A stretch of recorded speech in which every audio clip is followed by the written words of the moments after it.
Greater హైదరాబాద్లో పేరొందిన company ఉత్పత్తులను పోలిన నకిలీ ఉత్పత్తులను విచ్చలవిడిగా విక్రయిస్తున్నారు. టీ పొడి, నెయ్యి, పాలు, నూనెలు, కిరాణా వస్తువులు, పప్పు దినుసులు, ఎలక్ట్రానిక్, విద్యుత్ పరికరాలు, టీవీలు, కంప్యూటర్లు, మిక్సీలు, గ్రైండర్లు ఇలా ఒక్కటేమిటి అన్ని రకాల నిత్యావసరాలను అచ్చుగుద్దినట్టు అసలును పోలిన నకిలీ వస్తువులను తయారు చేసి అమ్ముతూ ప్రజలను నిలువు దోపిడీ చేస్తున్నారు.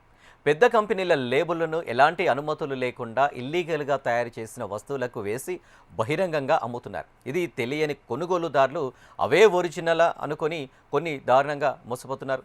ఇలాంటి అమ్మకాలకు ప్రముఖ వ్యాపార కేంద్రాలైన బేగం బజార్, ట్రూ బజార్, మహారాజ్గంజ్, బ్యాంక్ స్ట్రీట్, గుజరాత్ గల్లీ, రాణిగంజ్, జాంబాంగ్ మార్కెట్లు అడ్డాలుగా మారుతున్నాయి. అయితే దాడులు చేసి డూప్లికేట్ అమ్మకందారులపై చర్యలు తీసుకోవాల్సిన అధికారులు వీరి వ్యాపారం 3 పువ్వులు 6 కాయలుగా వర్ధిల్లుతుంది.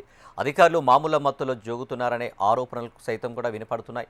ఎప్పుడో ఒకసారి తూతూ మంత్రంగా దాడులు చేస్తూ చేతులు దులుపుకుంటడంతో నకిలీల బెడద తప్పడం లేదని సాధారణ ప్రజలు మండిపడుతున్నారు. నకిలీ వస్తువులు విక్రయించే వ్యాపారులు ప్రజలను నిలువు దోపిడీ చేస్తున్నారు.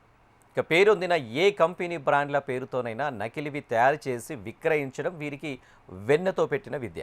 ముఖ్యంగా బ్రాండ్ యజమాని అనుమతి లేకుండా చట్టవిరుద్ధంగా తయారు చేస్తూ నిత్యం లక్షలాది రూపాయల అక్రమార్జనలకు పాల్పడుతున్నారు.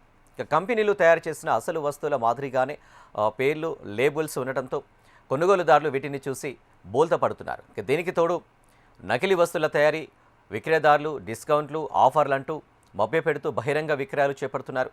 ఇప్పటికైనా అధికారులు నగరంలోని పేరొందిన మార్కెట్లలోని హోల్సేల్ దుకాణాలపై తరచుగా దాడులు చేసి నకిలీ ప్రొడక్ట్స్ అమ్మకుండా కఠిన చర్యలు తీసుకోవాలనే అభిప్రాయాలను నగర ప్రజలు వ్యక్తం చేస్తున్నారు.